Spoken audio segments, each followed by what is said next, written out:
पुष्पा पुष्पराज, मैं झुकेगा नहीं। जय हिंद दोस्तों, नमस्कार, आदाब, सत श्री अकाल। आज जो टॉपिक हम आपके साथ डिस्कस करेंगे, ये टॉपिक बहुत ही एक जनरल इंपॉर्टेंस होल्ड करता है और मुझे ऐसा लगता है कि ये टॉपिक हम सबसे रिलेटेड, हम सबकी लाइफ से जुड़ा हुआ है।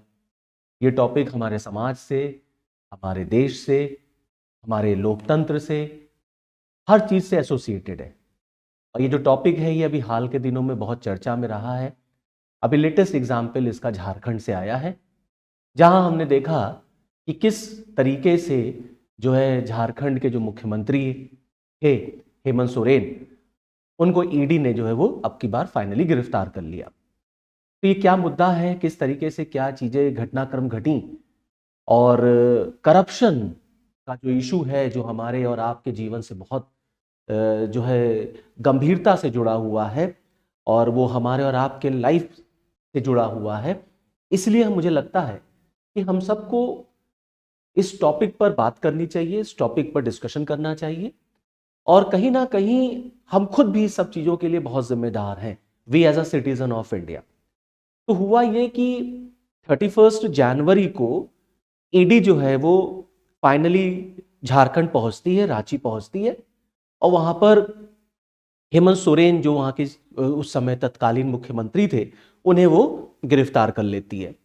अब क्योंकि एक बार नहीं, दो बार नहीं, तीन बार नहीं, 10 बार हेमंत सोरेन को सम्मन गया, और इधर आप देखेंगे कि कई जो है नेताओं को, कई पॉलिटिशियंस को जो है वो लगातार सम्मन जा रहा। जैसे फॉर एग्जाम्पल अरविंद केजरीवाल को भी जो है कई बार सम्मन गया हुआ है ईडी की तरफ से पेश होने के लिए। उनको भी कुछ बातें हैं ईडी को उनसे भी पूछनी है, करप्शन से रिलेटेड, शराब घोटाले से रिलेटेड। ऐसे यहाँ पर भी हेमंत सोरेन से भी उन्हें क्वेश्चन पूछने थे। तो एक बार नहीं, दो बार नहीं, तीन बार नहीं, 10 बार सम्मन जाने के बाद भी जो है हेमंत सोरेन ने बहुत अच्छा कोऑपरेशन नहीं किया। इस वजह से फाइनली ईडी को जो है वो उन्हें अरेस्ट करना पड़ा। और ये जो मैटर था ये भी वही करप्शन से जुड़ा हुआ है कि किस तरीके से मनी लॉन्ड्रिंग का इशू है, किस तरीके से जो आर्मी की जो ज़मीन थी, जो डिफेंस की ज़मीन थी, उसको लेकर के जो है किस तरीके से उसमें भ्रष्टाचार हुआ, कौड़ियों के दाम वो ज़मीन बेची गई। तो फाइनली जब ये तय हो गया कि नहीं अब हेमंत सोरेन गिरफ्तार होंगे, तो वो पहुंचते हैं राज्यपाल के पास, झारखंड के राज्यपाल के पास, अपना त्यागपत्र लेकर के, क्योंकि अब तो जब जेल में रहेंगे तो गवर्नमेंट कैसे चलाएंगे, मुख्यमंत्री कैसे बने रहेंगे। तो फाइनली उन्होंने रिजाइन कर दिया, और रिजाइन करने के बाद चंपई सोरेन का नाम आगे आया कि ये जो है वो झारखंड के नेक्स्ट जो है वो मुख्यमंत्री होंगे। क्लियर है? गवर्नर ने इनको टाइम भी दे दिया है, और आज दैट इज ऑन 2 फरवरी इन्हें जो है वो ओथ दिलाई जा सकती है, इनको शपथ दिलाई जा सकती है। तो अभी आगे इस पर भी चर्चा करेंगे हम लोग, ये चंपई सोरेन कौन है, कैसे क्या था, और नाम तो कल्पना सोरेन का आगे आ रहा था, फिर ये चंपई सोरेन कैसे आ गए। बट पहले कुछ हम बातें करते हैं, डिस्कशन करते हैं रिलेटेड टू करप्शन। ओके, अब करप्शन वैसे तो एक सोशल इशू है, लेकिन कहीं ना कहीं इससे हमारी इकोनॉमी, हमारी अर्थव्यवस्था, प्लस हमारे और आपका जो एक तरीके से जो हमारा आपका जीवन है, वो भी इससे बहुत हद तक इफेक्ट होता है, प्रभावित होता है। तो भारत में जिस तरीके से भ्रष्टाचार, करप्शन एक बहुत सीरियस इशू है, गंभीर इशू है, इसको डील करने का या इससे बाहर निकलने का कोई रास्ता नहीं दिखता, कोई रास्ता नजर नहीं आ रहा। हर दिन अखबार में, हर दिन न्यूज़पेपर में हम ये पढ़ते हैं, देखते हैं, सुनते हैं कि आज इस नेता के ऊपर जो है वो सीबीआई ने सम्मन जारी किया, केस फाइल किया, इसके ऊपर ईडी ने किया, उस ब्यूरोक्रेट के ऊपर जो है करप्शन के चार्जेस लगे हैं। तो आखिरकार में अल्टीमेटली इसका क्या वे आउट है, इसका क्या तरीका, इससे हम कैसे बाहर निकल सकते हैं, क्या किया जाए, ऐसे कौन से रूल बनाए जाएं जिससे कि करप्शन वगैरह को हम कम कर सके। क्योंकि भ्रष्टाचार जो है वो सिर्फ एक पर्टिकुलर पर्सन से ही इफेक्टेड नहीं है, वो कहीं ना कहीं एट लार्ज पूरी समाज को, पूरे सोसाइटी को इफेक्ट करता है।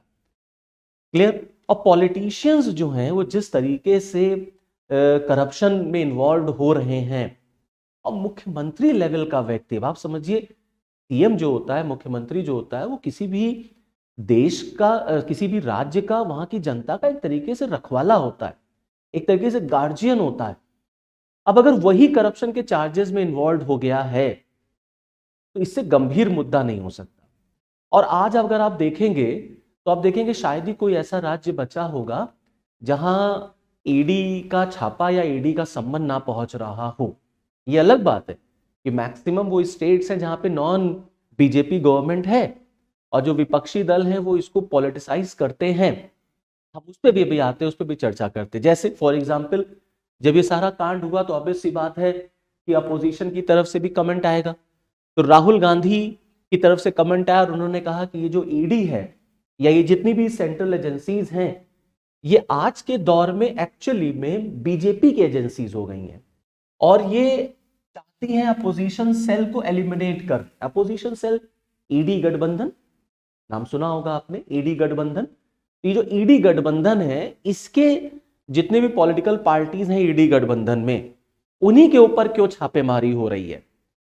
तो कहीं ना कहीं बीजेपी जो है, मोदी जो है, वो कहीं ना कहीं ईडी गठबंधन से डर गए हैं, राहुल गांधी की न्याय यात्रा से डर गए हैं। तो वो इस तरीके से जो सेंट्रल एजेंसीज हैं उसका मिसयूज करते हैं और विपक्षी पार्टीज को या विपक्षी लीडर्स को डराने की कोशिश करते हैं, उनकी आवाज को दबाने की कोशिश करते हैं। तो ये आरोप लगाए जाते हैं विपक्षी दलों की वजह से। क्लियर। अब जब ये हेमंत सोरेन जब गिरफ्तार हुए, जब अरेस्ट हुए, तो उस समय जो है इन्होंने अपने एक्स पोस्ट पर जो है शेर व शायरियां भी लिखना शुरू की। इन्होंने ये दिखाने की कोशिश की ना कि मैं बहुत ही इनोसेंट हूँ, मैं जो है कल्प्रिट नहीं हूँ, मैं खुद एक विक्टिम हूँ और बीजेपी जो है वो मुझे दबा रही है क्योंकि मैं उस कम्युनिटी से आता हूँ। भाई इन्होंने झारखंड हाईकोर्ट में SC/ST के तहत ईडी के ऊपर मुकदमा कर दिया कि जो है गवर्नमेंट जो है, ईडी जो है वो हमें एक्सप्लॉइट कर रही है, हमारा हैरासमेंट कर रही है। तो इन्होंने अपने आप को ये नीट एंड क्लीन दिखाने की कोशिश की है। तो इन्होंने जो है अपने एक्स पोस्ट पर कुछ बातें लिखी, जैसे फॉर एग्जाम्पल क्या कविता लिखी इन्होंने, यह एक विराम है, जीवन महासंग्राम है, हर पल लड़ा हूं, हर पल लड़ूंगा, पर समझौते की भीख मैं लूंगा नहीं, क्या हार में क्या जीत में, किंचित नहीं भयभीत में, लघुता ना अब मेरी छुओ, तुम हो महान बने रहो, अपने लोगों के हृदय की वेदना मैं व्यर्थ त्यागूंगा नहीं, हार मानूंगा नहीं। और फिर फाइनली लिखा इन्होंने जय झारखंड। ओके, तो ये कविता इनको जो है उस समय याद आई। ना ये वो दौर है जब ईडी ने झारखंड के मुख्यमंत्री जो थे हेमंत सोरेन, उनके दिल्ली वाले बंगले पर छापा मारा था। तो पता चला कि महाशय जी जो हैं वहां से भाग गए और न्यूज आई कि मुख्यमंत्री लापता है। अब आप समझिए किसी भी राज्य के लिए ये कैसी कंडीशन होगी कि उसका हेड ही गायब हो गया, मुख्यमंत्री ही नहीं है राज्य का मुख्यमंत्री लापता है। तो जब छापेमारी हुई ना तो इनके घर से 36 लाख अप्रोक्सीमेटली कैश जो है वो रिकवर किया गया। साथ ही साथ में 2 लग्जरी गाड़ियां जो है वो रिकवर हुई और इनसे पूछा गया इतना पैसा कहाँ से आया, और ये जवाब नहीं दे पाए। अगर आप देखें तो जिस बैकग्राउंड से ये आते हैं, भाई इनके जो पिताजी रहे हैं, जो झारखंड मुक्ति मोर्चा बना या जो झारखंड मूवमेंट चला, तो कहने को तो ये ट्राइबल जनजातीय समुदाय से आते हैं और जनजातीय समुदाय तो मुख्यतः जो है कि किस तरीके से रहते हैं सभी को पता है। तो जो इनका बैकग्राउंड रहा है वहां से तो नहीं लगता कि इनका ये पैट्रियार्कल या लीगेसी में इनको इतना कुछ मिला होगा। और एज अ CM अगर सैलरी की बात कर ले तो झारखंड के मुख्यमंत्री का वेतन इस समय 2.25 लाख अप्रोक्सीमेटली है। तो अगर आप इसको कैलकुलेट कर लें तो जो लाइफ स्टाइल से ये जीते हैं, जिस लाइफ स्टाइल से ये रहते हैं, और कहने को तो ये अपने आप को गरीबों का मसीहा, जो है जनजातियों का नेता और उनका मसीहा के रूप में प्रमोट करते हैं ना, प्रोजेक्ट करते हैं। लेकिन यहाँ से दिल्ली भी जाएंगे तो प्राइवेट प्लेन में जाएंगे, चार्टर प्लेन में जाएंगे, आएंगे भी तो वहीं से आएंगे।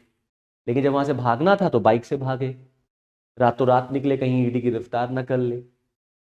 तो जिस राज्य में इतनी गरीबी हो उस राज्य का मुख्यमंत्री इस तरीके से अगर इन्वॉल्व है तो बड़ा गंभीर विषय है।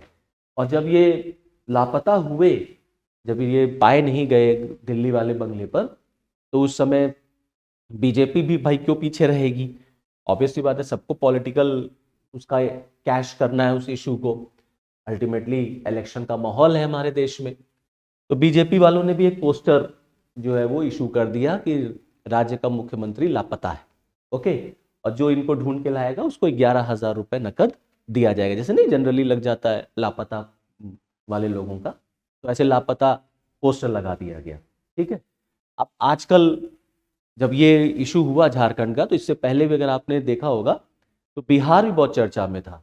अब बिहार चर्चा में क्यों था? क्योंकि नीतीश कुमार ने पाली जो है अपनी जो है वो पलट लिया, पलट गए नीतीश कुमार। पहले आरजेडी के साथ थे, अभी बीजेपी के साथ फिर आ गए, फिर बीजेपी की आके गोद में बैठ गए। तो नीतीश कुमार जैसे ही बीजेपी के साथ गठबंधन में आए, उन्होंने अपना साइड बदला, तुरंत ईडी एक्टिव हो गई और तुरंत ईडी ने लालू को और उनके जो बेटे हैं, सुपुत्र हैं आपके तेजस्वी यादव, उनको सम्मन कर लिया। क्योंकि तेजस्वी यादव जो हैं वो इतने बार सम्मन मिलने के बाद भी वो कभी ईडी के सामने पेश नहीं हुए, क्योंकि भाई वो बिहार के डिप्टी सीएम थे, राज्य का उनके ऊपर हाथ था, राज्य बचा रहा था। तो राज्य बचा रहा था, जब राज्य रहा नहीं, जब पद रहा नहीं, तो ईडी के सामने उनको पेश होना पड़ा। तो इधर पिता पेश हुए और इधर सुपुत्र पेश हुए। तो पिता पेश हुए और सुपुत्र पेश हुए, उनके ऊपर भ्रष्टाचार के आरोप है। अभी ऐसे कौन कौन से लीडर्स हैं जिनके ऊपर ईडी या सीबीआई की इंक्वायरी चल रही है, अभी उस पर भी हम आते, वो भी हम आपके साथ डिस्कस करेंगे। तो 8 घंटे 9 घंटे पूछताछ चली लैंड फॉर जॉब स्कैम में। तो लैंड फॉर जॉब स्कैम क्या था कि जब ये लालू जो हैं जब रेल मंत्री थे, तो रेलवे में यूपीए सरकार के टाइम पर, डॉक्टर मनमोहन सिंह की गवर्नमेंट में, तो इन्होंने रेलवे में नौकरियां बांटी। तो नौकरियां देने के बदले इन्होंने लोगों से जमीनें ले ली। और जमीन किससे ली? गरीब परिवारों से, किसान परिवार से, क्योंकि आपको नौकरी दे रहे हैं तो कैश तो ले नहीं सकते। तो हमने कहा ऐसा करो तो अपनी जमीन मेरे नाम कर दो। तो अपने नाम करा लिए, अपने बेटे के नाम करा लिए। तब इनका बेटा नाबालिग था, उसके नाम पे करोड़ों की जमीन है, करोड़ों की प्रॉपर्टी है, करोड़ों का बंगला है। कहाँ से आया? जब वो नाबालिग था तो कहाँ से आया? अपनी बेटी के नाम करा लिए। तो करप्शन अगर आप कर रहे हैं तो क्या आपके साथ पूछताछ भी नहीं होगी?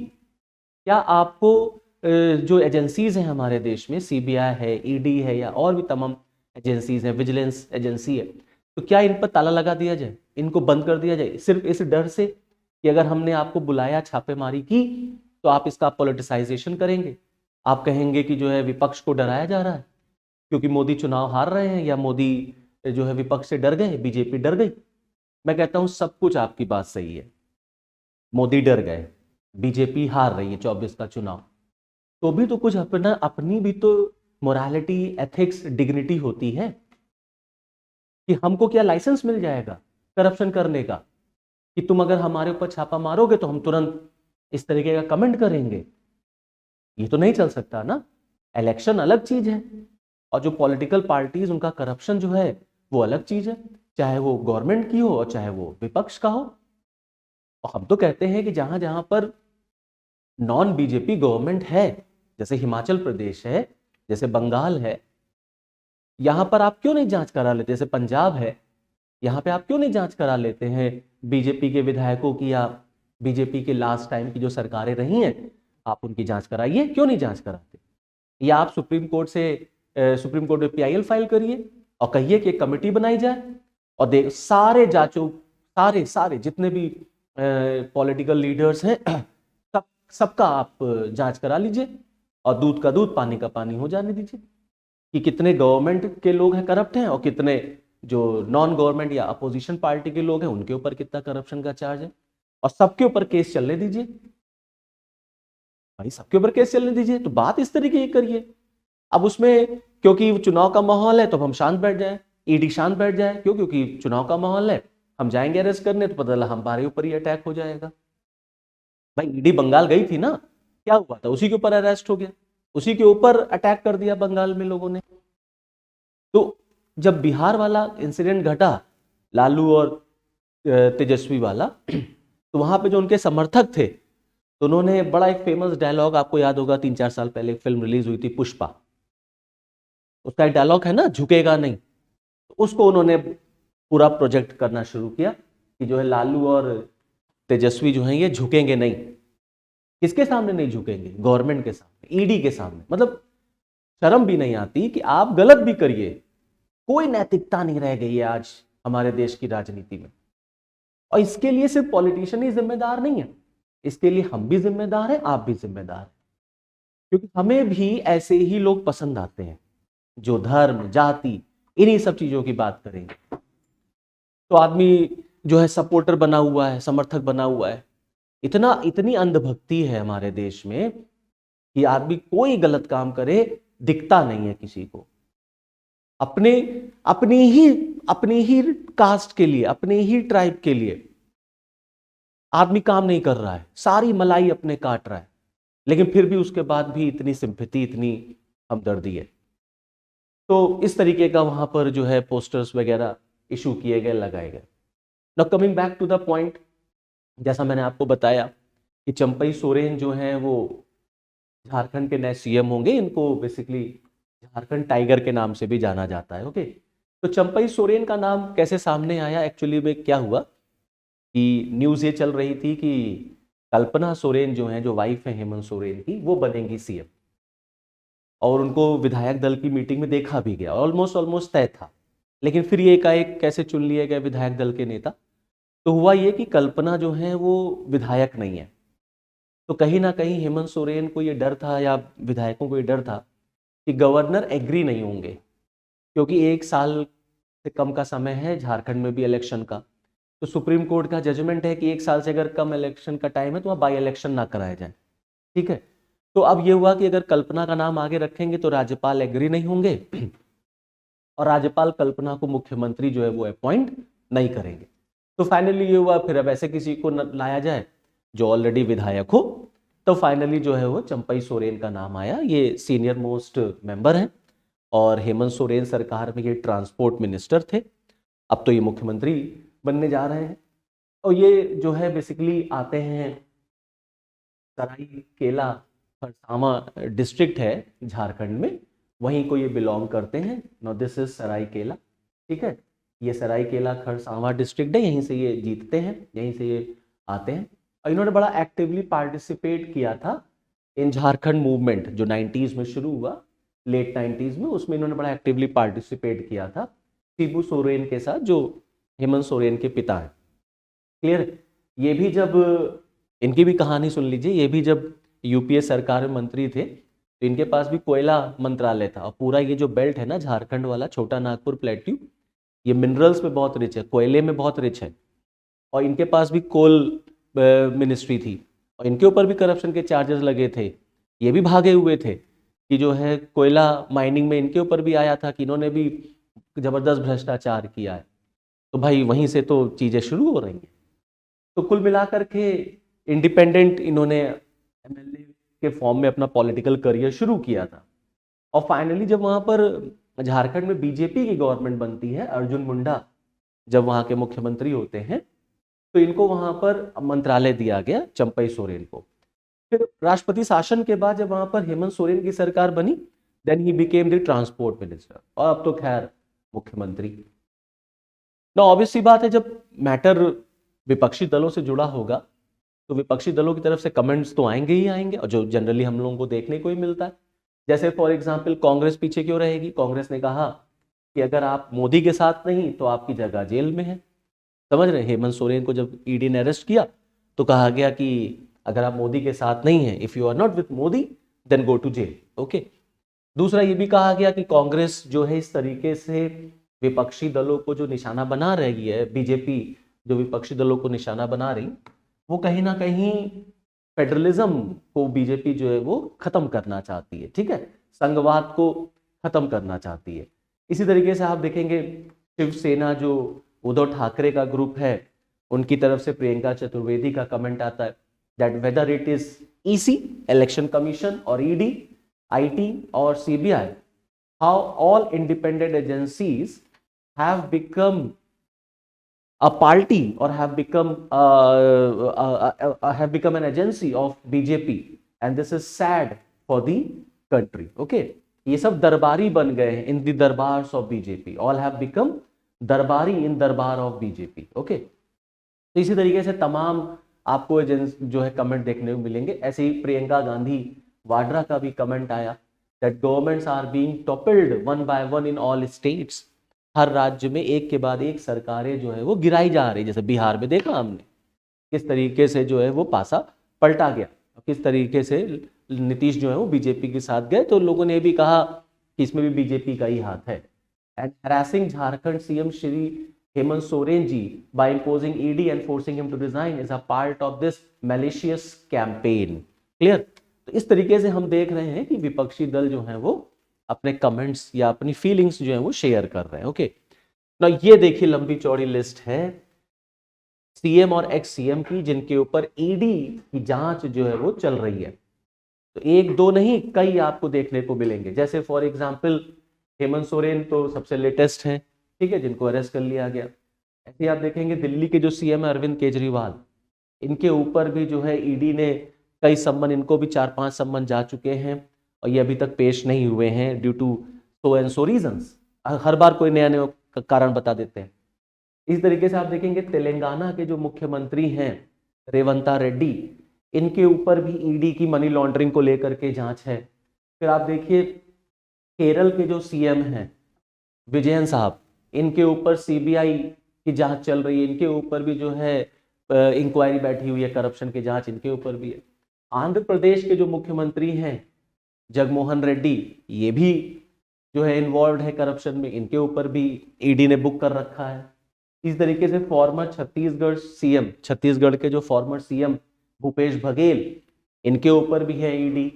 बिहार तो आप जान ही रहे हैं, लालू, उनकी वाइफ राबड़ी, उनके जो सुपुत्र साहब हैं तेजस्वी यादव, उनके ऊपर है जो रेलवे में घोटाला उन्होंने किया, लैंड फॉर जॉब स्कैम, उसको लेके। फॉर्मर हरियाणा सीएम भूपेंद्र सिंह हुड्डा, ये भी हैं। फॉर्मर राजस्थान सीएम अशोक गहलोत, ये भी हैं। समाजवादी पार्टी उत्तर प्रदेश पीछे कैसे रहेगा? समाजवादी पार्टी उत्तर प्रदेश के जो फॉर्मर मुख्यमंत्री अखिलेश यादव, इनका भी नाम है। गोमती रिवर फ्रंट को लेकर के इनके ऊपर भी जांच है।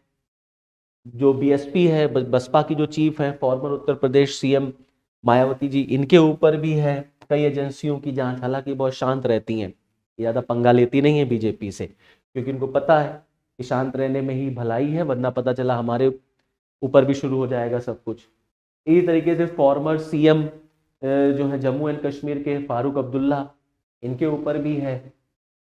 फारूक अब्दुल्ला के जो बेटे हैं उमर अब्दुल्ला, इनको भी क्वेश्चनिंग की गई 2022 में ईडी की तरफ से।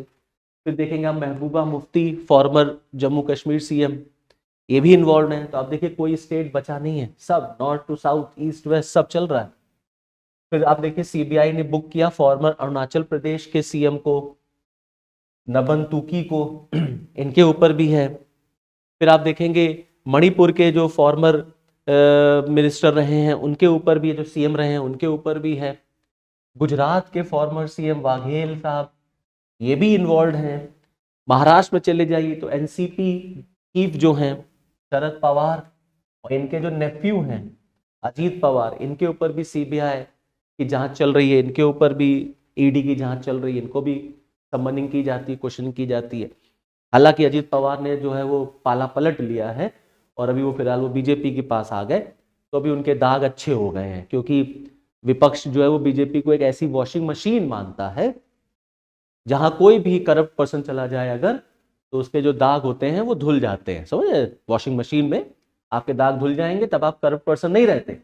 और जैसे ही आप विपक्ष में हैं, आपके सारे भ्रष्टाचार जो है वो गवर्नमेंट को दिखाई देते हैं। तो जैसे हिंदी में कहावत है ना, कहते हैं हमाम में सब नंगे, उसी तरीके से एक कहावत है कि तुम मुझे बचाओ मैं तुम्हें बचाऊंगा, और सब लोग मिल करके इस देश की संपत्ति को लूटा जाएगा। तुम बढ़िया आगे करो, चलते रहो, तुम भी आगे चलते रहो, और आम जनता जो है वो ऐसे बेवकूफ बनती रहे, उसका जीवन सड़ रहा है, सड़े, उसे नौकरी मिल रही है कि नहीं मिल रही, युवा रोजगार पा रहा है कि नहीं पा रहा है, युवा आत्महत्या कर रहा है, उसको जॉब नहीं मिल पा रही, महंगाई दिन पर दिन बढ़ती चली जा रही, इसकी किसी को कोई चिंता नहीं, कोई टेंशन नहीं, अपना खजाना भरना चाहिए। जैसे है ना कि जब रोम जल रहा था तो नीरो बंसी बजा रहा था, उसी तरीके की बात। ओके, तो करप्शन तो इस लेवल पे आकर के, political corruption, specially political corruption, और कहने को सारे लोग कहेंगे, हर आदमी कहेगा हमारी पार्टी, हमारे नेता किसानों के नेता हैं, हमारे नेता गरीबों के नेता हैं, हमारे नेता जो है मजदूरों के, जो समाज का सबसे सप्रेस्ड क्लास है, दबा कुचला वर्ग है, उसके नेता हैं, उसके लीडर, हम लोग उनके लिए काम करते हैं। और यहाँ देखा जाए तो सब अपने लिए ही काम हो रहा है। ये तो करप्शन का हाल है भारत में। और इसके लिए बेसिकली उनको कम दोषी ठहराइए, हम और आप खुद ज्यादा दोषी हैं, क्योंकि इलेक्शन के टाइम पर हम कभी भी इसको एज अ मैटर कंसीडर करते ही नहीं। 2-3 दिन हम इसको देखेंगे, इस पर चर्चा होगी, बातचीत होगी, न्यूज़पेपर में आएगा, अखबारों में आएगा, उसके बाद हम भूल जाते हैं। फिर हम कहते हैं नहीं वो हमारे नेता हैं, वो हमारे लीडर हैं, और हम इलेक्शन के टाइम पर फिर हम उस तरीके से चल देते हैं। यहाँ तो डेमोक्रेसी में तो आपके पास, हमारे पास इतना पावर है कि हम अपनी गवर्नमेंट को चेंज कर सकते हैं, हम अपनी गवर्नमेंट को बदल सकते हैं अगर गवर्नमेंट इस तरीके से काम कर रही है तो।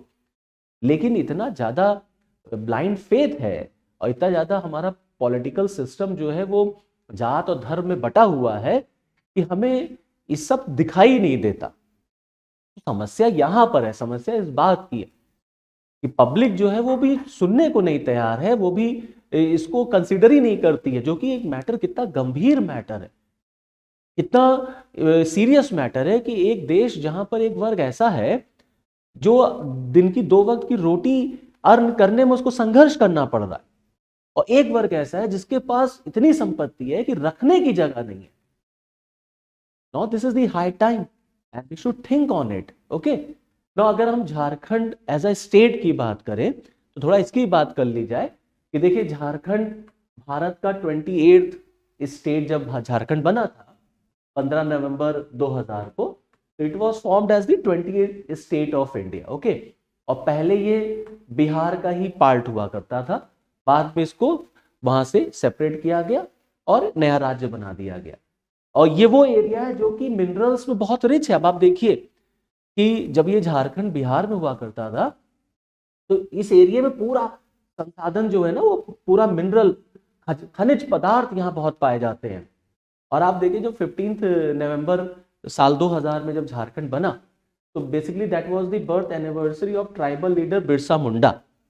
तो जो बिरसा मुंडा ट्राइबल लीडर थे, उन्हीं की जो बर्थ एनिवर्सरी थी 15 नवंबर होती है, जो उसी दिन झारखंड राज्य को बनाया गया था। ओके, और ये बिरसा मुंडा जी जो थे, ये ट्राइबल मूवमेंट इन्होंने शुरू किया था against Britishers in 1870s in the छोटा नागपुर प्लेट्यू।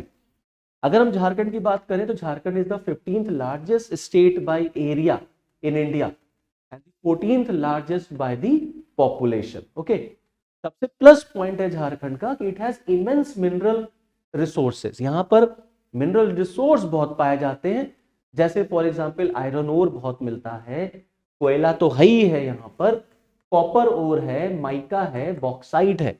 अब आप देखिए कितना मिनरल रिच एरिया है ये, और देखिए कितना पुअर स्टेट है ये भारत का झारखंड, कि अगर आप इसकी बात करें कि जो है गरीबी में आप अगर इसको देखें तो आप देखेंगे कि नीति आयोग की जो मल्टी डायमेंशनल पॉवर्टी पर जो रिपोर्ट आई थी, उसमें पुअरेस्ट स्टेट की अगर हम बात करें सबसे टॉप पे आता है बिहार।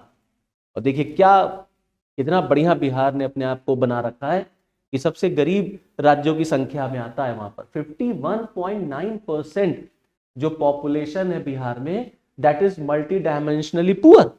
और देखिए बिहार के बाद क्या आता है, दैट इज झारखंड। झारखंड में 42.1% जो पॉपुलेशन है वो मल्टी डायमेंशनली पुअर है, और उस स्टेट की ये हाल है। आप देखिए बिहार जहां इतनी गरीबी है, वहां का जो है पॉलिटिकल लीडर्स जो है वो इस तरीके से करप्ट है। और फिर आप देखिए झारखंड कितना मिनरल रिच एरिया है ये, अगर गवर्नमेंट चाहे तो क्या नहीं हो सकता, लेकिन जब लूटने से छुट्टी मिलेगी तब होगा ना। यहां तो आदमी सोचता है कि कितना खजाना भर लें हम अपना। अब आप देखें कि अगर मुख्यमंत्रियों की बात करें, पॉलिटिकल पार्टीज किस तरीके से जब से झारखंड बना है तो रही है, तो सबसे पहले जब आप देखेंगे कि किस तरीके से वहां सीएम बनाए गए, तो बाबूलाल मरांडी से शुरू किया जाए कि जब बना तो वहां पर बीजेपी लेड गवर्नमेंट बनी थी, सबसे पहले मुख्यमंत्री हुए बाबूलाल। उसके बाद अर्जुन मुंडा वहां के सीएम बने, ये भी बीजेपी से ही थे। फिर शिबू सोरेन बने, ये झारखंड मुक्ति मोर्चा से थे। फिर अर्जुन मुंडा वहां के मुख्यमंत्री बनते हैं। फिर मधु कोड़ा वहां के मुख्यमंत्री बनते हैं, ये इंडिपेंडेंट थे। फिर शिबू सोरेन वहां के मुख्यमंत्री बनते हैं। फिर वहां पर साल 2009 में राष्ट्रपति शासन लग जाता है। राष्ट्रपति शासन के बाद 2010 में अर्जुन मुंडा वहां के मुख्यमंत्री बनते हैं, 2013 तक रहते हैं। 13 में फिर राष्ट्रपति शासन लग जाता है और 13 जुलाई को हेमंत सोरेन जो है वहां के मुख्यमंत्री बनते हैं। फिर 28 दिसंबर 2014 को रघुबर दास वहां के मुख्यमंत्री बनते हैं, ये बीजेपी से ही थे। और फिर फाइनली 29 दिसंबर 2019 को हेमंत सोरेन जो है वहां के फिर मुख्यमंत्री बनते हैं। अगर आप पॉलिटिकल हिस्ट्री देखेंगे तो जब से झारखंड बना है, 23 इयर्स हो गए झारखंड को बने, 23 साल लगभग हो गए। इस 23 साल में अगर आप देख लें तो रघुबर दास को अगर आप छोड़ दें तो किसी एक भी आप देखेंगे मुख्यमंत्री ने, चीफ मिनिस्टर ने अपना 5 साल का कार्यकाल पूरा नहीं किया। ये इतिहास रहा है। हेमंत सोरेन इस बार भी रह गए 5 साल का कार्यकाल पूरा करने से। तो जब से झारखंड बना एक भी मुख्यमंत्री 5 साल का कार्यकाल पूरा नहीं कर पाया। ये हाल है, ये कंडीशन है हमारे राज्यों की, हमारे देश की। और बहुत ही सीरियस मैटर है। इस बात पे हमें और आपको गंभीरता से विचार करना चाहिए कि हम कैसा राष्ट्र बनाना चाहते हैं। ये राष्ट्र युवाओं का है और युवा ये तय करे कि आगे का भविष्य जो है वो किस तरीके से इस देश का होना चाहिए। वी द यूथ पावर, हमें सोचना है कि हम किस तरीके का पॉलिटिकल सिस्टम इंडिया में डेवलप करना चाहते हैं। और सबसे बड़ी ताकत जो हमारे संविधान ने और हमारे जो है राष्ट्र के जो निर्माता थे उन्होंने हमें जो दी है वो ये है कि हमें वोट देने का अधिकार है। तो जब हम वोट देने जाते हैं, और एक तो पहले जाएं वोट देने के लिए, जनरली हम लोग जाते ही नहीं वोट देने, उस दिन हॉलीडे हो जाता है, हॉलीडे रहते हैं, हम लोग छुट्टी बना लेते हैं उस दिन। तो एक तो हम पहले वोट देने जाएं, दूसरा जब वोट देने जाएं तो हम ये सोचें और ये देखें कि इस पर्टिकुलर नेता ने, इस पर्टिकुलर विधायक ने, सांसद ने हमारे लिए 5 साल में क्या किया या ये कैसा है। तो धर्म और जाति इन सब चीज़ों से ऊपर उठ करके हमें इलेक्शन के टाइम पर पार्टिसिपेट करना चाहिए। तब कहीं जा करके हम अपने इस देश की जो पिक्चर है, इस देश की जो तस्वीर है, उसको हम बदल सकेंगे। तो this is all from this lecture. Okay, thank you, जय हिंद।